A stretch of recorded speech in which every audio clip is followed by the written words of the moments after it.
आउज़ुबिल्लाहि मिनश्शैतानिर्रजीम बिस्मिल्लाहिर्रहमानिर्रहीम अस्सलामुअलैकुम वरहमतुल्लाहि वबरकातुहू। आज आपको एक ऐसा तावीज़ बताने जा रहे हैं कि अगर आप कामयाबी की वजह से परेशान है, जिधर भी जाते हैं आप नाकाम हो जाते हैं, अगर आपका कोई इंटरव्यू है और आपको अंदेशा हो कि आपने नाकाम होना है पर आप कामयाब होना चाहते हैं, या आप रोजी रोटी के लिए कहीं बाहर मुल्क जाना चाहते हैं या किसी और शहर में जाना चाहते हैं और आपको अंदेशा हो कि आप नाकाम हो जाएंगे, या अगर आपने कहीं रिश्ता करना हो और आगे से आपको नाकामी का सामने का अंदेशा हो, तो तब आप इस तावीज़ को करके उस रिश्ते को कामयाब बना सकते हैं। बस मुख्तसर ये है कि किसी भी मैदान में अगर आप अपनी फतह चाहते हैं तो इस तावीज़ को बनाकर अपने बाजू पर बांध दें। चाहे जॉब का मसला हो, इंटरव्यू का मसला हो, किसी मुकदमे का मसला हो, या फिर इम्तिहान की कामयाबी के लिए, या फिर रिश्ते की कामयाबी के लिए,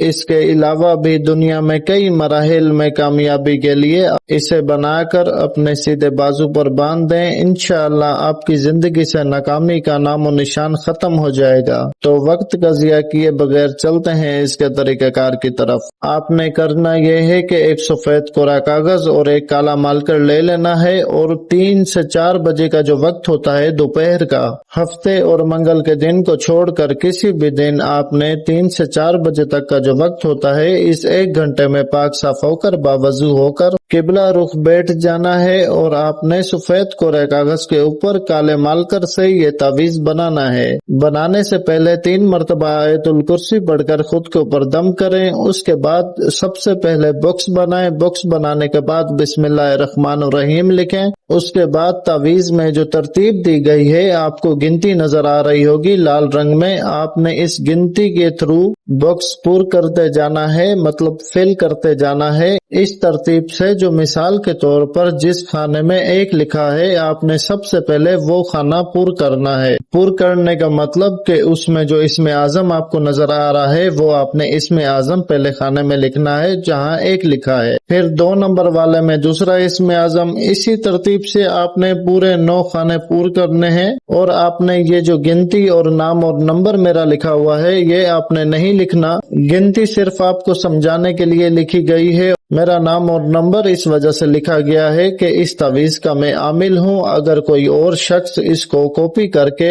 आपको या किसी को गुमराह करने की कोशिश करें, तो आपको पता होना चाहिए कि ये नक्श किसका है, इस नक्श का आमिल कौन है, ताकि कोई फेक बंदा आपको धोखा ना दे सके, आपको गलत रास्ता ना दिखा सके, आपको लूट ना सके। तो उम्मीद है नक्श बनाने का तरीका आपको समझ आ गया होगा। तावीज़ बनाने के बाद किसी भी पाक साफ कपड़े की मदद से इस तावीज़ को अपने सीधे बाजू पर बांध दें। और इस तावीज़ को पहनने के बाद आपने नापाकी का बहुत ज्यादा ध्यान रखना है। अगर आप वॉशरूम जाते हैं तब तो कोई मसला नहीं है, पर अगर जैसे माहवारी के दिन हो, यहाँ बिस्तरी के बाद, या कोई भी पलीद शे आपको लग जाए या कोई हराम चीज आपके इर्द गिर्द हो, तो तब भी आपने इस तावीज़ को बाजू से उतार देना है, क्योंकि ये एक मुकम्मल तौर पे नूरानी तावीज़ है और इसका फायदा जो है हैरत अंगेज है। आप इसकी एहतियात करेंगे तब भी ये आपको फायदा देगा, वरना नुकसान भी दे सकता है अगर आप इसकी एहतियात नहीं करेंगे तो उम्मीद है आपको सारे अमल के बारे में समझ आ गई होगी। अगर किसी बात के बीच में समझ ना आए तो वीडियो के कमेंट में आप कमेंट करके पूछ सकते हैं। और अगर अपने किसी मसाइल पर हमसे बात करनी हो तो मेरा व्हाट्सएप नंबर मौजूद है, इस पर एक मैसेज कर दिया करें। जैसे ही फुर्सत मिलेगी आपको व्हाट्सएप पर कॉल पर बुलाकर आपका मसला सुनकर आपकी रहनुमाई की जाएगी।